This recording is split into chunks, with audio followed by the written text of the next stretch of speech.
Livro de Neemias. Os irmãos perderam o costume. Neemias. Como é que você chama, minha jovem? Hã? Rubiane. Rubiane. Ah. Rubiane. Neemias capítulo 2. Apenas o versículo 4. E o rei me disse: que me pedes agora? Então orei ao Deus do céu. Aleluia. Meus irmãos, estamos descendo um pouquinho, pouquinho só, do livro de Neemias. O Espírito Santo inaugurou a escola bíblica dominical desse ano com esse tema, de a reconstrução. Muitas pessoas às vezes não entendendo bem. Reconstruir o que, pastor? Reconstruir tudo aquilo que tem valor dentro do projeto da salvação, tudo aquilo que tem valor com relação ao aspecto profético. Eu não sei o que cada um, o que o Espírito Santo está testificando no seu coração, eu não sei o que está testificando no meu, porque há muitos valores, há os muros que precisam ser reconstruídos. Por quê? Porque tudo está em função, meus irmãos, do templo. O que significa o templo, pastor? Então, essa construção aqui? Não. É a presença do Senhor na sua vida. Dá para entender? A presença do Senhor na sua vida. Então, às vezes na vida do irmão aqui, o que precisa ser reconstruído é a comunhão. Está entendendo? Às vezes na minha vida, o que precisa ser reconstruído é a sensibilidade ao Espírito Santo. Às vezes na minha companheira aqui, o que precisa ser reconstruído é o amor pela palavra.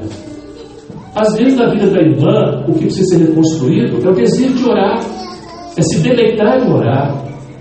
Às vezes o que precisa ser reconstruído na vida do outro é o testemunho, é a evangelho. Meus irmãos, há muitos valores. Não estou entendendo? Há muitos valores que envolvem o projeto da salvação, que envolve aqui a nossa relação com Deus. Os irmãos já aprenderam e já têm conhecimento, toda a vida de Israel, meus irmãos, tudo em Israel estava ligado ao templo. Tudo. A vida diária deles, a criação dos filhos, a formação da família, tudo estava em função do templo. O templo estava destruído, os muros derribados. Então, a presença de Deus para eles não existia mais. Isso eu estou fazendo assim, só um breve, um resumo daquilo que nós estamos, que o Senhor está querendo mostrar, certo? Porque aí, o tempo que nós vivemos, que é o tempo do prédio, é este tempo de reconstrução. Por quê? Qual é o nosso padrão de igreja? Vou perguntar aos irmãos aqui, de um aqui, sem. Não vou pedir para ninguém responder, mas uma pergunta que eu faço: qual é o nosso padrão de igreja? Entendeu, pastor Paulo? Vem cá. Então nós somos, a igreja tem uma placa. Tá bem, tem que ter placa, o governo dizia que tem uma placa. Aí tem o CNPJ, mas nós não estamos falando de modelo arquitetônico. Qual é o nosso padrão, meus irmãos, bíblico? Qual é o nosso padrão de igreja? Entendeu? Em qual igreja nós temos que nos espelhar? Em qual igreja nós temos que nos espelhar para ser igreja? O que você acha, meu filho? Em qual igreja nós temos que nos espelhar? Porque é isso que o Espírito Santo está fazendo. Ele está reconstruindo um templo, uma operação do Espírito Santo para ver uma reconstrução espiritual. Baseado em quê? Qual é o modelo de igreja para nós? Será que o modelo de igreja para nós é o modelo da prosperidade? Eu não tenho nada contra isso. Será que o modelo de igreja para nós é o púlpito se tornar balcão de negócios? Eu não tenho nada com isso. Será que o modelo de igreja para nós é pastor ser artista? Eu não tenho nada com isso, meus irmãos. Mas sabe qual é o modelo de igreja para nós? É o modelo de onde nasceu a igreja. É a igreja de Atos. É a igreja primitiva. É a igreja que era fiel ao Senhor. É a igreja que enfrentou as perseguições, enfrentou as fogueiras, enfrentou as arenas, enfrentou os leões, enfrentou os Césares. Era a igreja, meus irmãos. A fé daquela igreja, eu pergunto aos irmãos, a fé de Paulo, meus queridos, a fé de Pedro era para conquistar um cavalo novo. Eu não vou dizer carro, porque não tinha carro naquela época. Será que a fé deles é para conquistar um cavalo? Como é que chama um cavalo de raça? Quem que tem de cavalo aí? Meus irmãos, deixa para lá. Será que a fé deles era para conquistar um cavalo novo? Será que a fé deles era para conquistar, entendeu? Uma rede nova, um barco novo para pescar? Era essa a fé deles? Não era não, meus irmãos. A fé deles era para suportar. Aleluia! Glória a Jesus! A fé deles não era para conquistar nada material. Porque Paulo dizia assim: eu sei ter pouco, eu sei ter muito, eu sei estar, né, com aquecido, eu sei estar com frio. Meus irmãos, essa é a fé. Essa é a fé da igreja do crente. Ela é a mesma fé da igreja primitiva. Suportar. Aquela igreja, meus irmãos, eu costumo usar uma frase: aquela igreja tinha musculatura espiritual. Aquela igreja não era uma turma de crente mimado, não. Aquela igreja tinha musculatura espiritual. Aquela igreja, quando dizia que aceitava Jesus, eu sou de Jesus, significa o seguinte: você vai morrer. Nós passamos por isso.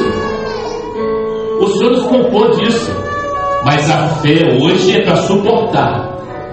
Nós vamos conquistar quem tem a fé para suportar as lutas da vida, quem tem a fé para suportar os apelos do mundo, quem tem a fé para suportar a mentira do mundo, a pornografia do mundo, aquilo que é profano, aquilo que está dentro da faculdade, dentro das universidades, aquilo que está nas esquinas, em todo lugar do mundo. A fé da igreja hoje é para suportar a tentação, é para suportar a perseguição, é para suportar a crítica, é para suportar a zombaria, é para suportar. Mas nós vamos conquistar a mesma coisa que aquela igreja conquistou. A igreja primitiva, ela não conquistou, ela não pregava fé para conquistar nada material. A fé que ela pregava era para conquistar o céu. Essa fé te interessa, a obra é seu lugar. É esta fé que te interessa, a obra. Mas pastor, mas a gente não pode orar para Deus curar? Lógico que pode. Quem falou que não pode? Mas a gente não pode orar para Deus abrir uma porta de emprego? Pode, deve orar. Mas Deus pode, meus irmãos. Deus é abençoador. Ele abençoa na hora que quer, como Ele quer, o dia que Ele quer e da maneira que Ele quer. Mas Ele continua sendo Deus em qualquer situação. Então, meus irmãos, precisamos ter consciência que o Espírito Santo está fazendo uma obra de reconstrução. Graças a Deus. Porque a presença, tudo tem que estar, meus irmãos, em função da presença de Deus na vida da igreja. A mensagem não é demorada, não, ela é curta. Entendeu, companheiro? Mas até agora foi só a introdução, esse é o problema. Nós vamos entrar aqui. O rei perguntou a Neemias: o que queres, Neemias? O que lhe pedes agora? Quem era Neemias? Qual a função de Neemias? Qual a função de Neemias? Quem sabe? Copeiro do rei. Ele não era um garçom do rei, não, diferente.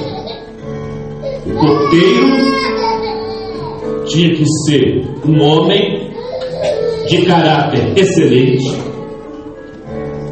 de alta confiança do rei, muito competente. Por quê? Porque ele estava à disposição do rei dia e noite. Ele estava na sala do trono com o rei, ele estava nos aposentos do rei, ele estava nos jardins do palácio com o rei. Todo dia ele estava com o rei, o dia todo. Ele recebeu a notícia da situação, do caos que estava em Jerusalém, que os irmãos já conhecem, né? Os muros fendidos, as portas derribadas. Diz a Bíblia que ele se assentou. Meus irmãos, quando você vai estudar a palavra de Deus, compensa estudar a palavra, meu obreiro. Compensa estudar a palavra. Não é para trazer novidade para a igreja, não, porque isso não interessa para a igreja, não. Compensa estudar a palavra para buscar revelação. Glória a Deus. Quando ele se assentava, o judeu, quando ele se assentava e para chorar, é porque aquilo era uma profunda tristeza. Se ele ficasse, se ele chorasse em pé, era um tipo de tristeza. Mas quando ele se assentava para chorar, é porque era uma tristeza muito profunda. Era uma grande tristeza. Neemias estava muito triste, ele estava muito abatido. Ele sentou, diz a Bíblia, ele lamentou, ele chorou, ele jejuou. Quando que ele recebeu essa notícia? Está no versículo 1 aqui. Não está por acaso isso não. No versículo 1 está assim: as palavras de Neemias, filho de Acalias, e sucedeu no mês de Quisleu. Era o calendário religioso de Israel. Israel tinha 2 calendários, mas o que mandava, o que comandava a vida deles era o calendário chamado sagrado. Era o calendário religioso. Mas no nosso calendário, o mês de Quisleu, é só para os irmãos entenderem que faz parte da mensagem. O mês de Quisleu corresponde a última quinzena do nosso mês de novembro e a primeira quinzena do mês de dezembro. Esse é o mês de Quisleu. Foi quando ele recebe a notícia. Preste atenção. Ele chora, ele lamenta, ele jejua, ele ora. Sabe por quê? Por que ele ficou profundamente triste? Por que ele orou? Por que ele jejuou? Por que ele lamentou? Sabe por quê, meus irmãos? Ele amava Jerusalém. Aleluia! Meus irmãos, quem não ama a presença do Senhor, quem não ama as coisas de Deus, não ora. Quem não ama as coisas do Senhor, não jejua. Quem não ama as coisas do Senhor, não madruga. Quem não ama as coisas do Senhor, não tem compromisso com os valores da fé. Eles até gostam da igreja, gostam de ir no culto, até gostam de ir no Manani, mas amar é diferente. Quando você ama, você sente. Quando você ama, você chora. Pergunta as mães aqui, que estão vivendo aqui, que tem os filhos que não estão na presença do Senhor ainda, e o marido pergunta para elas se elas choram. Ora, se ela, Senhor, abençoa meu filho. Não, ela chora. Ela chora. Tem misericórdia do meu filho, Senhor. Tem misericórdia do meu esposo. Senhor, põe a tua mão, dá uma libertação, salva. Mas é lágrima, é choro. Sabe por quê? Porque tem amor. Quem não ama, não ora, ele chora. Mas Neemias amava. Ele amava Jerusalém. Ele amava a bênção do Senhor. Ele tinha a história toda do Deus de Israel. Ele conhecia. Aí, meus irmãos, qual foi o mês que ele recebeu notícia? Quisleu. Agora eu li um versículo aqui no capítulo 2, que o rei vai conversar com ele. Sabe qual foi o mês que o rei foi conversar com ele? Sucedeu, foi no mês de, capítulo 2, versículo 1, o mês de Nissan. O mês de Nissan corresponde a última quinzena do nosso mês de março e a primeira de abril. Quantos meses se passaram? Quantos meses se passaram? Quando ele recebe a notícia e quando o rei pergunta para ele: o que queres que eu te faça? Quantos meses? 4 meses. Vou te perguntar uma coisa aqui, companheiro. Já que você acertou, nesses 4 meses, quantas vezes Neemias esteve com o rei? Todo dia. Ele não faltou nem dia. De manhã, de tarde, de noite, na presença do rei, servindo o rei, à disposição do rei, mas o coração dele despedaçado, o coração dele amassado, uma grande tristeza, uma grande luta, mas ele estava fiel. Ele estava fiel ao rei. Ele podia dizer o seguinte: ó, manda para falar com o rei que hoje eu não vou. Esse mês eu não vou, porque eu estou muito triste, eu estou muito abatido, meu coração está despedaçado, o rei não se preocupa comigo, eu já tive na presença do rei uma semana, depois que eu recebi a notícia, um mês, e até hoje o rei não falou nada, ó, vou ficar em casa porque eu estou muito abatido. Não, nem mesmo fez isso. 4 meses, dia e noite servindo o rei, fiel ao rei, fiel ao rei, coração despedaçado, coração triste, angustiado. O que vai ser do meu povo? O que vai ser da minha família? E agora? Mas ele foi fiel. Chegou o dia. Meus irmãos, a mensagem é simples. Para o fiel chega o dia.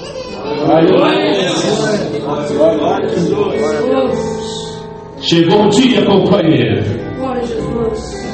Ele servindo o rei, e o rei perguntou para ele: beleza, seu rosto está triste, você não está doente, sua tristeza não é doença, não, é doença de coração. Pede o que queres, Elias. Pede o que queres. Eu não sei se vocês vão prestar atenção na continuidade do versículo. Diz a Bíblia que ele falou o seguinte: então orei ao Deus dos céus. Fico pensando, pastor Paulo Cagoto, eu não sei, pastor Paulo, mas eu sou meio bobo, porque eu leio a Bíblia, meus irmãos, eu fico imaginando aquela cena. Eu leio a Bíblia assim, entendeu? Eu leio a Bíblia assim, o Neemias estava na presença do rei, e o rei foi propício a ele. Pede o que queres, Neemias. E a Bíblia diz que Neemias orou. Que homem, meu Deus, que fidelidade. Como é que ele orou, Senhor? Será que ele ajoelhou e o rei ficou olhando para ele assim? O que Neemias está fazendo? Será que ele foi para o quarto dele orar? Não. Ele fez aquilo que nós aprendemos a fazer. Ele orou aqui, ó. Aleluia. Ah, Senhor, chegou a hora. 4 meses de sofrimento, de tristeza, meu coração despedaçado, e o rei agora me pergunta: que me pedes agora? Ele ora no coração: Senhor, me ajuda. Da sabedoria, da graça, toca no coração do rei. Meu irmão, minha irmã, seu coração está despedaçado. Tem alguma construção da sua vida que está derrubada? Há algum aspecto da sua vida que te deixa muito triste? Ou daqueles que você ama, que te cercam? Você é fiel ao rei? Você continua servindo o rei todo dia? Quantos meses já tem? Quantos anos já tem que você enfrenta? Eu não estou aqui para prometer nada, não. Estou aqui para pregar o que está na palavra. Continue sendo fiel. Sabe por quê? Chega o dia. Chega o dia em que o rei vai chegar para você e dizer assim: minha serva, o que queres? Meu servo, me pede o que você quer. O dia chega, meus irmãos, para o fiel, para aquele que mesmo com lutas,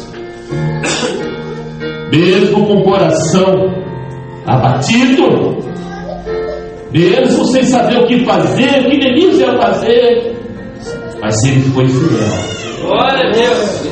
4 meses passou, eu fico pensando, pastor Paulo, como que Neemias entrava na presença do rei, esperando. Hoje, quem sabe, ele vai ser propício a mim. Quem sabe hoje eu vou poder abrir meu coração, dizer para ele a minha luta. Ele pode resolver, ele é o rei, ele tem poder, ele tem autoridade. E o nosso rei também. O nosso rei também tem poder. Nós vamos ver. E nós viemos à igreja. Quantas vezes você vem na madrugada esse ano, meu irmão? Há quanto tempo você vem à igreja? Há quanto tempo você é fiel no mundo profético? Há quanto tempo esse grupo de diáconos aqui, que ora 3 horas da manhã, com fidelidade ao Senhor, buscando ao Senhor, abrindo a porta da graça do Senhor? Meus irmãos, eu creio, porque a Bíblia diz que o rei não falha. O rei não falha.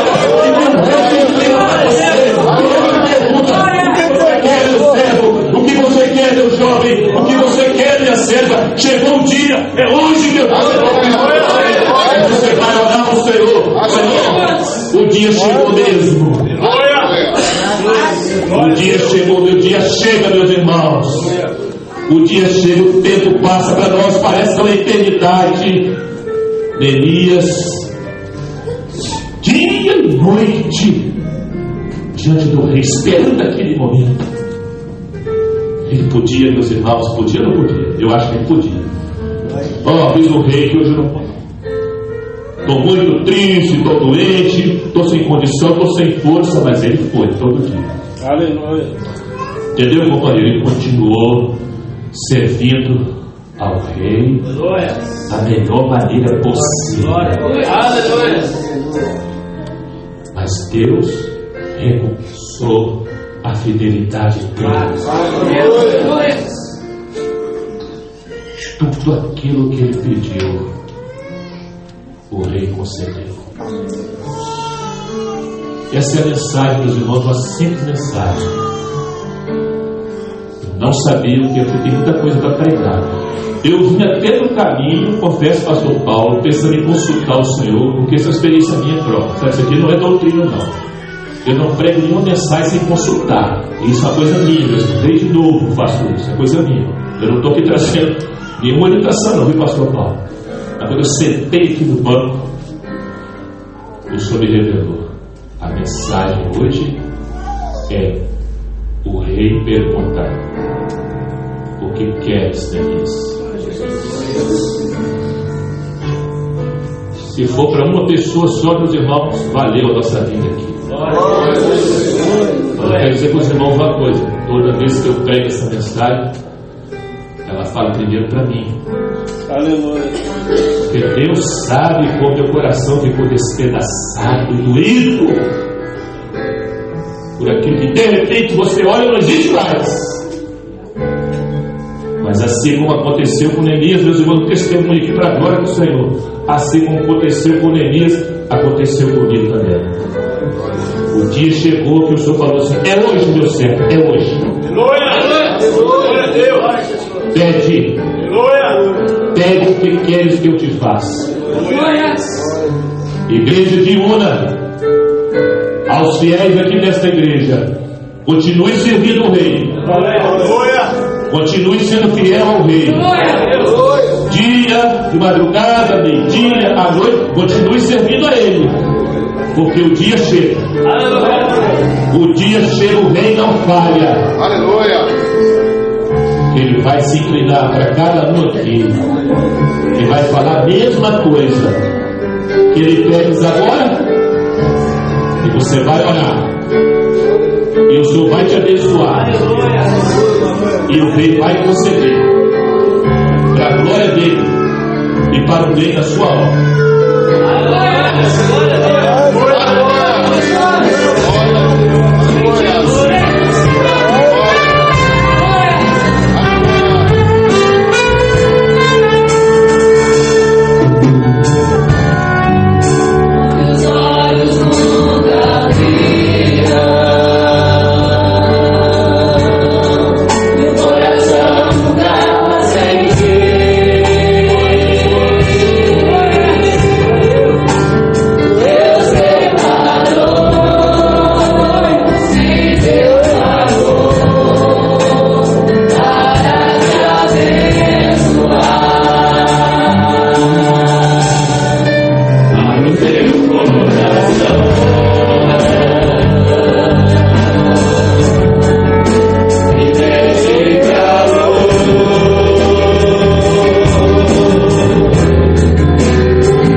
mesmo para hoje, para tua casa, para o teu povo aqui, um dos textos que eu tenho. Vai ter o segundo texto. O primeiro já tinha falando que sociedade. E o segundo é porque eu não guardei o endereço do primeiro texto, eu guardei esse aqui. Mas o texto é esse aqui, estou combinando. Porventura, há ainda semente do celeiro? Profeta Ageu. Além disso, a videira, a figueira, a romeira, a oliveira não tem dado seus frutos, mas desde este dia os abençoai. Eu entendi, meus irmãos, que alguém aqui nesta noite está assim. Não vê frutos, não vê resultados, não vê respostas, mas hoje chegou a resposta. Mas este dia os abençoai. Louvamos o Senhor pela igreja, nessa cidade, a tua obra, que prospera para a tua glória. Glorificamos pelos obreiros, diáconos, dias, pastores, professoras, servas, senhoras, instrumentistas, grupos de louvor, as crianças. Senhor, só o teu Espírito pode realizar esta grande obra. Louvamos porque é um povo aqui fiel, Senhor. Um povo que tem desejo verdadeiro. Que o teu Espírito Santo reconstrua em nossa vida tudo aquilo que precisa ser novamente edificado, para que a tua presença seja cada dia mais notória, real e poderosa no nosso meio. Continua conosco, Senhor, continua abençoando o teu povo.